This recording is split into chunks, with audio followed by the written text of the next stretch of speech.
കാൺപൂരിൽ നിന്ന് ഞെട്ടിക്കുന്ന ഒരു റിപ്പോർട്ടാണ് ഇപ്പോൾ പുറത്തു വരുന്നത്.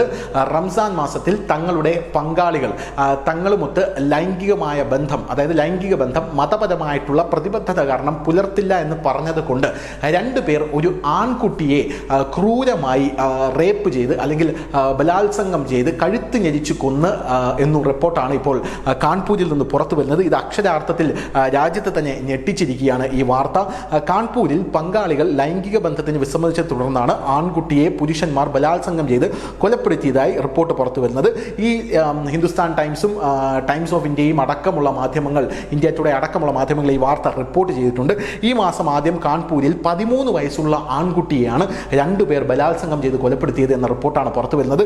ഇവരുടെ പങ്കാളികൾ മതപരമായിട്ടുള്ള പ്രതിബദ്ധത കാരണം ലൈംഗിക ബന്ധത്തിൽ ഇവരുമായി ഏർപ്പെടാൻ വിസമ്മതിക്കുകയായിരുന്നു. ഇതേ തുടർന്ന് ഒരു പ്രാദേശിക ജിമ്മിലേക്ക് പോകുകയായിരുന്ന ഈ 13 വയസ്സുകാരനെ പ്രതികൾ ആക്രമിച്ചു.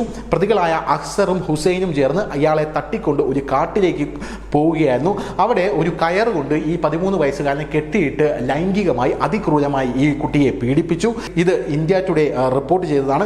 പ്രതി പിന്നീട് ഈ കയർ ഉപയോഗിച്ച് തന്നെ ആ 13 വയസ്സായ കുട്ടിയുടെ കഴുത്ത് ഞെരിച്ച് കൊലപ്പെടുത്തി മൃതദേഹം കിണറ്റിലേക്ക് വലിച്ചെറിഞ്ഞുവെന്നാണ് ഹിന്ദുസ്ഥാൻ ടൈംസിലടക്കം ഈ റിപ്പോർട്ട് വന്നിരിക്കുന്നത്.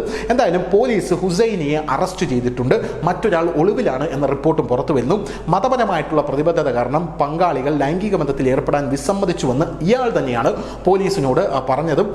എൻ്റെ കാമുകിയും അജുവിൻ്റെ, അതായത് അസറിൻ്റെ ഭാര്യയും റംസാൻ സമയത്ത് ഞങ്ങളുമായി ലൈംഗിക ബന്ധത്തിൽ ഏർപ്പെടാൻ വിസമ്മതിച്ചു. പക്ഷേ ഞങ്ങൾ അവരുമായി ലൈംഗിക ബന്ധത്തിൽ ഏർപ്പെടാൻ വളരെ ആഗ്രഹിച്ചിരുന്നു. റംസാൻ കഴിയുന്നതുവരെ ഈ രണ്ടുപേരും ഞങ്ങളുമായി ബന്ധത്തിൽ ഏർപ്പെട്ടില്ലെങ്കിൽ ഞങ്ങൾ എന്ത് ചെയ്യുമെന്ന് ഞങ്ങൾക്ക് ചിന്തിച്ചു. ഇതേ തുടർന്നാണ് 13 വയസ്സുള്ള ആൺകുട്ടിയെ ഞങ്ങൾ നിരീക്ഷിച്ച് വന്നത്. അങ്ങനെയാണ് ആ കുട്ടിയെ ഞങ്ങൾ ഇത്തരത്തിൽ ക്രൂരമായ ബലാത്സംഗത്തിന് ഇരയാക്കിയത് എന്നാണ് ഇയാൾ പോലീസിന് കൊടുത്തിരിക്കുന്ന റിപ്പോർട്ട്. മാർച്ച് 5-നാണ് പ്രായപൂർത്തിയാകാത്ത ഈ കുട്ടിയെ കാണാതാകുന്നത്. എന്തായാലും ഈ കുട്ടിയെ ഞങ്ങളുടെ പക്കലുണ്ട് എന്ന് ഈ കുട്ടിയുടെ അമ്മാവന് ഇവർ ഒരു സന്ദേശം കൊടുത്തിട്ടുണ്ടായിരുന്നു. 10 ലക്ഷം രൂപ തന്നാൽ ഈ കുട്ടിയെ ഞങ്ങൾ മോചിപ്പിക്കാം എന്നും ഇവർ ആ സമയത്ത് പറഞ്ഞിട്ടുണ്ടായിരുന്നു. സംഭവം നടന്ന സമയത്ത് ഹുസൈനിയെ കാണാതായിരുന്നുവെന്ന് ഇരയുടെ കുടുംബം പോലീസിനോട് പറഞ്ഞു. തുടർന്ന് പോലീസ് അദ്ദേഹത്തെ ചോദ്യം ചെയ്തപ്പോൾ അയാൾ ഈ സംഭവം നടന്നതായി സമ്മതിച്ചതായി പറയുന്നുണ്ട്. മറ്റ് പ്രതിക്കായി പോലീസ് ഇപ്പോൾ തിരച്ചിൽ ഊർജിതമാക്കിയിരിക്കുകയാണ്. എന്തായാലും വലിയ രീതിയിലുള്ള ഞെട്ടലാണ് ഈ വാർത്ത രാജ്യത്ത് തന്നെ സൃഷ്ടിച്ചിരിക്കുന്നത്. News desk, news India Malayalam.